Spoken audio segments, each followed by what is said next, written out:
You know, I'm thinking back to the trade deadline in Major League Baseball on Thursday.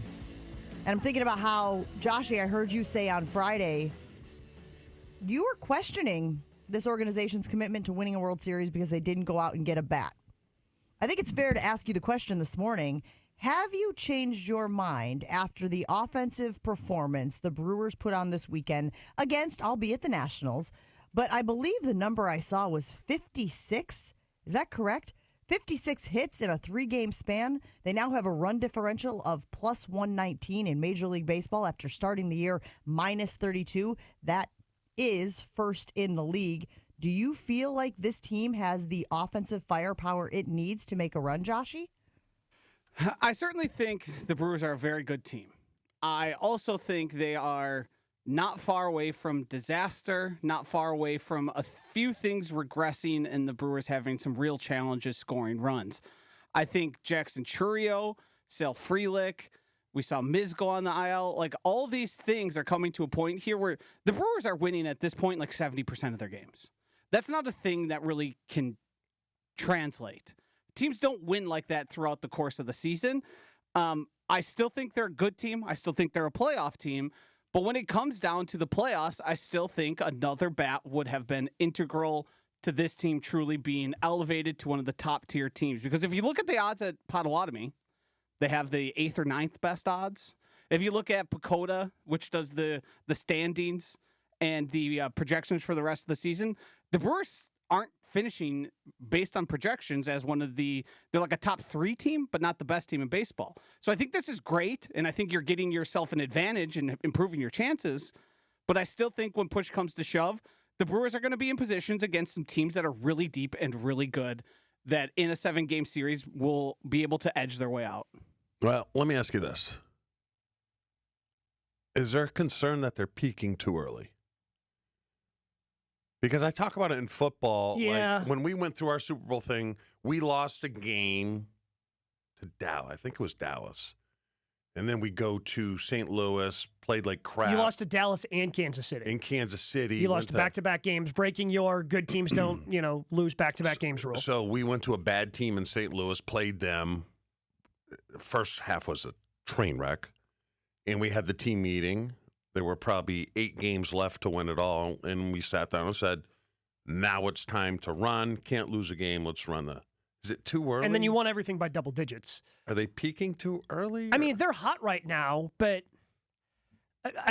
yes, being hot in the postseason, take a look at a team like the Mets. Like, the Mets got hot. They made a run to the NLCS last year. Mm-hmm. But it's not like the Dodgers were super hot going into the postseason. They were just good. And really all it takes, like, the Brewers, let's say, Andrew Vaughn and Contreras, play like they have, you're going to have a chance to win a lot of games that way. Mm-hmm.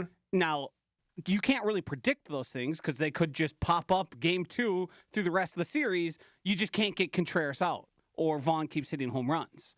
That's the kind of stuff that makes it. Or, Brandon Woodruff is unhittable and he gets two shots at games. Like, that's the kind of thing that dictates I guess baseball. I don't feel like with a game, guys, like baseball, where everything can be so fluky and you can run into a weekend or a series where things aren't popping. I don't understand the idea of peaking too soon in baseball. Yes. Look, I'm a runner. In running, that's a thing, right? You don't want to be having your best splits, your best times in the middle of the season. You want to be honing and tapering, and that sort of thing. Chewy, it sounds like over the course of a football season, you do want to make sure you're playing your best football towards the end. But if you're a really, really good team, maybe this is just what the bar is. This is the bar, like this type of performance. And again, I'll admit that the Nationals are not a good team, and it is awesome. But I enjoyed it so much watching this series this weekend because to me it felt like there was a little bit of FU. There was a little bit of, oh, you don't think we can do it with these guys? Oh, you don't think we're good enough? You don't think we can show, an offensive prowess that some of these other teams in the league that spend a little bit more money? To me, it was that, like, we'll show you. And I don't know, again, I read things on social media. There's, gestures the guys are doing on the field and gestures the guys are doing in the dugout and stuff. I don't know what they all mean. But to me, there was a little bit of that upstartness, and I kind of loved it. I kind of love this idea of, you didn't think that this group could get it done. We'll show you.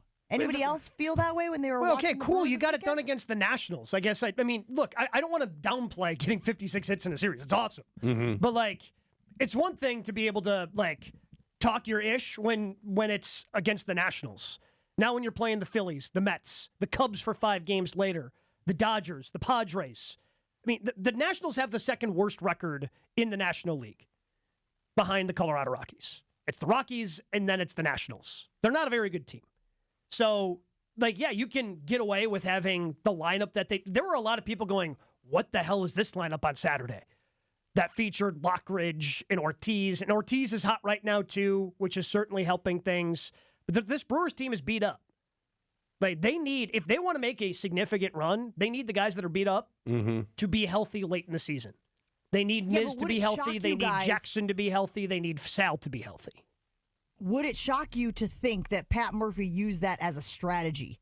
That, again, after all of the talk of the Brewers needing a bat headed into the trade deadline and them basically standing pat, I know they made a few moves, him telling those guys, we're going to throw this lineup out there and y'all are going to show them what you're capable of doing. And then they bought it hook, line, and sinker and went out and did just that. Like, to me, there was so much mental warfare taking place this weekend with the Milwaukee Brewers that I don't think has gotten enough attention. To me, it is another example of why Pat Murphy is the best manager in the National League and should be the front runner to win National League Manager of the Year again. I think I saw at least at one sports book, he is the favorite right now at -175. I wasn't able to check 𝘾𝙀𝙀𝙀 last night. I can do that as we sit here. But I am so excited about what this weekend represented, even against a bad team, Chew. Yeah, I guess I'm just scarred. You know what? What season scars me is the one where they were undefeated for a while. Remember? And then they went in and played the Kansas City Chiefs. And it's like the Chiefs. Packers. I'm like, what the? Yeah, the Packers. It's like the Chiefs figured them out. You knew it wasn't a baseball team undefeated. Well, that's what I'm like, what is he talking about? But do you remember undefeated? that? They were like, you are the best team in football. And then you go and lose to the Chiefs, and they're like, all their confidence was drained, and then they stunk. I think they lost in the first round of the playoffs. I'm just saying. Yeah, they got the bye, and then the they lost. psychological part in me as a former player is like, okay, let's have a 5-game losing streak. Let's just lose 5 games and get it out of the way, reset, and then go. I prefer not to have a 5-game losing streak. But you know what I'm saying? That's too long. Like, if you lose a couple in a row, sure. But 5 games would put you in a really tough spot when it comes to the division. Because that's the other thing. The Cubs are still breathing down your neck. But I'm bigger in coming in the back door than the front door. You came in the front door, though. When? When you won a championship as the number 1 seed. Phrasing. I think I should have dumped that. What does that mean? Never mind. Moving along. And we're moving on. If you guys wouldn't have lingered on it, it wouldn't have been that big of a deal. You don't need to have go that through the back luxury, though, door. Chew. At least see if the key's under the back mat. Okay? You don't have that luxury anymore. In baseball? The jig is up. The gig is up. I never know if it's jig or gig. If I'm Never being know honest either. with you guys, one is the dance and one is the situation. People are aware of the Brewers, and maybe there are some other fan bases that are out there going, "Oh, this is a fluke. They can't maintain this pace. They're not going to be able to run it. Look at the injuries that are piling up." You mentioned Miz. I don't think that the Miz injury is that serious. I think it is more of a tactic that is being used in order to once again save him for a postseason run, save him for a late September run. But there is a part of this team that feels like they are capable of proving those people wrong, and even without getting a bat at the deadline, you can't ignore the 56 hits in the 3 games. No. Because they've played bad teams before, guys. Not this team specifically, but you play bad teams all the time. Sometimes you lose those series to those bad teams. This was an emphatic statement by the Brewers this weekend. And again, people are going to want to diminish it because of who the opponent was. But Chewy, when you beat bad teams soundly, you still can take some confidence from it, right? You can still take positives from it. Like you said, 56 is a lot. It's just, it's the whole, is it sustainable? Is it sustainable? What they're doing, the winning that they're doing right now, and Josh, you mentioned it before, like winning 70% of your games, like that's going to regress. Like that just, you don't do that throughout the course of baseball. Now you can do that for a month or 2. They did do it for 2 months. Yeah. Yeah. But it's going to regress a little bit. And like they could very easily lose this series to Atlanta coming up. Like Atlanta's got some good bats in that lineup, and they lost the series to the Braves earlier this year at AmFam Field. Like, I just can't take away any broad statements from any series that they play. You know, it's like a couple of years ago when they lost their series, or maybe they got swept by the A's who were terrible, and 𝘃 wanted to give up on them. I mean, it's okay. Was it bad? Yeah, but it's baseball. It's more about the long haul than it is about those three games. No, I get You know, it. it's about trying to win that series, take 2 out of 3 from Atlanta, and maybe if you lose that series to Atlanta, don't get swept because you have to keep up the lead that you have, or if you happen to fall behind, keep pace with the Cubs because it's going to be a tight race all the way down, and we're going to be looking forward to that 5-game series in the middle of August coming up here in just a handful of days. Joshy, do you think they can win it all? I think they can. I think they would need things to really go their way more so than some of the more top-end talented teams because, I mean, they're getting production out of guys that, like, just baseball is pretty straightforward. The good players perform well, and the bad players can perform well for a stretch, and then they sort of come back down to earth. And there's so many, and I don't want to call them bad, average players that are playing over their head right now. And I think we can say for sure, the Brewers at this point, having the best record in baseball, the best run differential, is not totally a fluke. But we can also say they're probably playing above their heads. They're out over their skis a bit. And is that going to be able to continue throughout the season because of the style of Pat Murphy and the style of some of those athletes that they have out there? But I also think their margin for error is much, much thinner than some of those teams that you would look at as favorites for the World Series. So what percentage? But if every time, Chewy, we have the conversation that the Brewers front office is the one that we trust the most, why doesn't it stand to reason that the Brewers front office has been able to identify talented guys who have not yet hit their ceiling, and this year they are hitting their ceiling? I guess I'm trying to give them the benefit of the doubt that, Joshy, I know you used the word average and maybe you wanted to pull back on that a little bit, but maybe these guys aren't average, you know? Maybe we're not talking about dodgeball over here, average Joe's Peter LaFleur. Maybe they're better than average, and that's because the scouting department for the Brewers and the front office for the Brewers have identified guys who just haven't reached their full potential yet, and they happen to be doing it this season. But I think it's just this stigma that goes along with the Brewers, where it doesn't with the Packers. Because if the Packers this season were in this same position of Best the Brewers, record in baseball, we would be sitting there going, whoo, we got it. Where's the Super Bowl this year? We got it. But because it's the Brewers, it's like, well, things aren't fair. And Ananasio didn't get someone at the trade deadline instead of saying, you see what I'm saying? Yeah, but I mean, look, I think that, to Joshy's point, like Andrew Vaughn is better than he was with the White Sox. Do I think he's going to continue to be Aaron Judge? Probably not. Like, I don't think that you missed that bad on someone, right, in terms of Andrew Vaughn. But the good news for the Brewers is somebody who's been underperforming basically all season at the plate seemingly has refound it, and that's William Contreras. Yeah. Like, Contreras is one of their good guys who's been underperforming all year. He is a multiple Silver Slugger Award winner at the catcher position, one of the best catchers in all of baseball, and because of a fractured finger, had been underperforming. Now he's kind of figured it out. Apparently, Rhys Hoskins helped him out with some confidence in a couple little things that they adjusted in the batting cage, and now he's starting to look a lot more like, William Contreras that we were expecting all season long.